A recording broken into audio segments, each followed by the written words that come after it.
Welcome to Gayatri's Cook Spot. Wishing you all a very happy New Year 2021. Today to celebrate it, we'll make this beautiful bun cake with vanilla icing. So the texture of the cake is really good and it's an eggless cake too.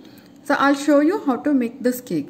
So before going into the preparation, let me ask you something. Please subscribe to my channel if you haven't done it yet, and like, comment and share the channel. First, let us preheat the oven to 160 degrees centigrade. Now prepare the pan. So when you bake a cake in bundt pan, the main thing you have to do is preparing your bundt pan. As it has so many creases, it doesn't work like a normal cake pan. You need to grease it properly without leaving even a single spot. If you leave out any spot there, the cake will stick to it and it won't come out of the cake tin. So be careful about greasing the pan, because that actually decides the final result of your cake. So once you apply butter evenly everywhere into the small nooks and corners of your bundt tin, you need to dust it with flour, maida, whatever you're going to use in your cake. Okay, so use a metal sieve or any kind of dusting equipment. Just dust it evenly on top of your cake tin.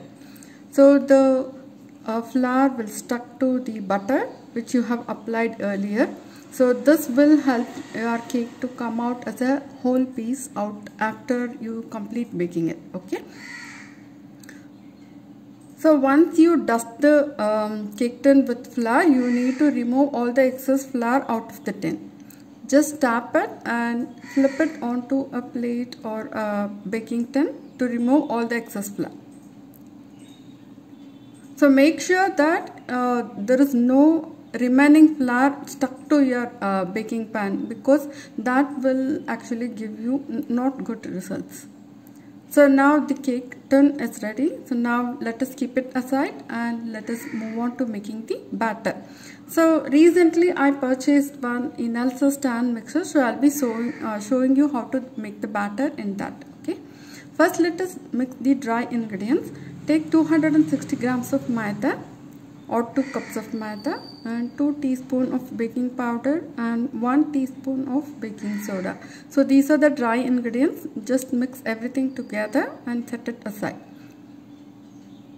So use a fork or a hand whisk, or even you can sift the ingredients twice or thrice for a lighter cake. So I usually prefer to use my hand whisk to mix all the dry ingredients. So once that is done, let us move on to the wet ingredients. So this is my stand mixer. I'm just adding 100 grams of butter and start beating the butter until it's nice and creamy. The butter is at room temperature, not cold butter. So take it out of fridge before 2 or 3 hours of making your cake, so that it comes to room temperature and it will be easily blended into the batter. So once the butter is mixed well, we are going to add some sugar. So granulated sugar I'm using here. So it's 50 grams or quarter cup of sugar. You can also use caster sugar here, again 50 grams. Or you can also use any kind of brown sugar, jaggery, any type of sugar you can use here. But not the liquid sugar like honey or maple syrup. Only those which are granulated, you can just add it. And at this stage you also need to add vanilla essence. A few drops of vanilla essence and a whole tin of Milkmaid. This is sweetened condensed milk which we get here in India. So wherever you live, whatever brand you get sweetened condensed milk, just add 400 grams of it to the butter mix and keep on mixing it. So you can also make this in a normal bowl. You just use a beater or a hand whisk to just mix the batter. So while doing it in stand mixer, the problem is it goes and settles at the bottom. So you need to stop the mixer and then use a spatula to scrape the sides and then continue with the batter preparation. You have to do it once or twice so that all the ingredients get mixed properly. Now I keep mixing it again, and when it's nice and smooth, it's time to add our milk.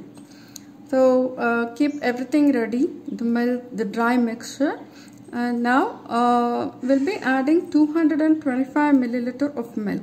So we'll be adding it in 3 batches, not a single time. Like we'll divide it into 3 portions and add it thrice. Okay, and add half of your dry mixture. So this will actually help you distribute every ingredient evenly. So if you dump everything at once, like there will be so much of lumps of flour left, it won't mix properly. So it's better to divide everything and mix one by one so that it mixes nicely. So if you're planning to buy a stand mixer, please wait. I'll also post a review of this Inalsa, and so that you can easily decide which brand to go for. This is okay as a lot like inexpensive stand mixer which is available here in India, but you can also go for the pricey ones also. So just let me do a review of this mixer in 1 or 2 weeks. Now add the remaining dry ingredients and again the remaining milk, and we're just going to mix it until it's 90% mixed. We are not aiming at 100% mixing, only 90%.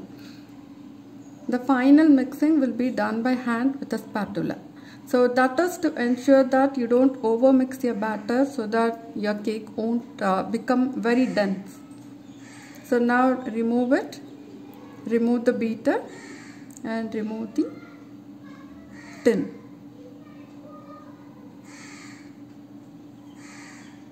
So you can see that there is still flour left at the sides of the bowl. So just use a spatula and mix it well.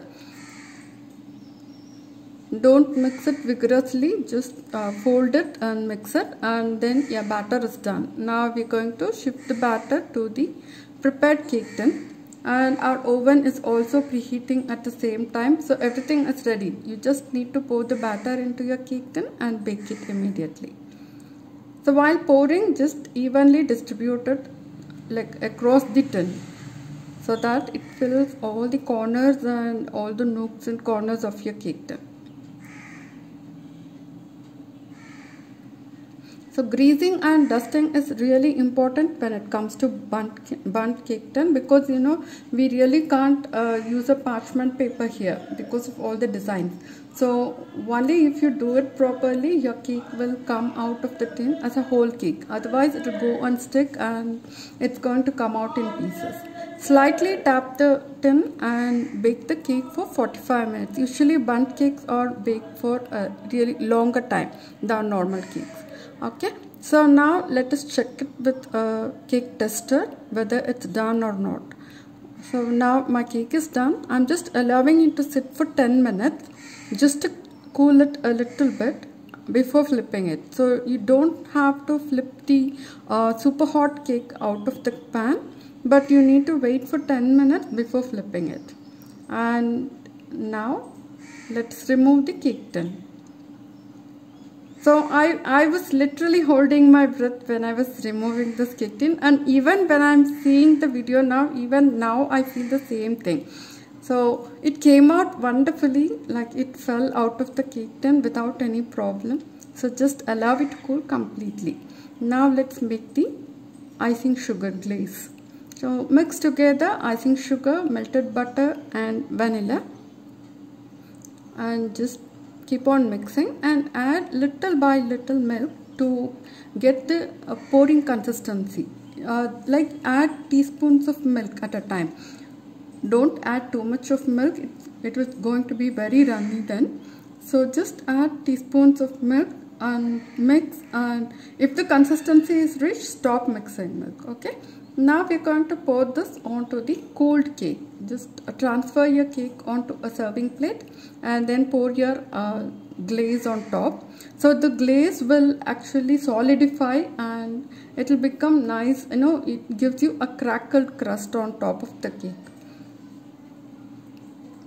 So you can just leave it just with a glaze, or you can add some more toppings. I'm just going to add some cranberries and some pistachios and some flaky coconut.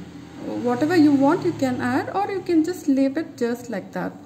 Or you can fill the center hole with fresh fruits, or you can add whipped cream. So however you want, you can actually decorate your cake. So I just wanted to keep it simple and plain, so the glaze and these simple toppings. So now let us slice the cake and see how it is inside. So the crust is going to be really crisp, so use a nice serrated knife and use sawing motion to cut the slice. But the inside of the cake will be still soft and spongy, and with that glaze and all the toppings, it's going to be absolutely wonderful. So let me show you how it looks inside. See, the texture is very nice. The cake is not a lighter cake, but it's a slightly denser cake because of the condensed milk we are using, but it's also a very rich cake, so it's best to serve it as a tea cake. And I hope you enjoyed this video. Please like, comment and share, and please try this recipe and share it in comments how you liked it, and also subscribe to my channel. Thanks for watching. Bye.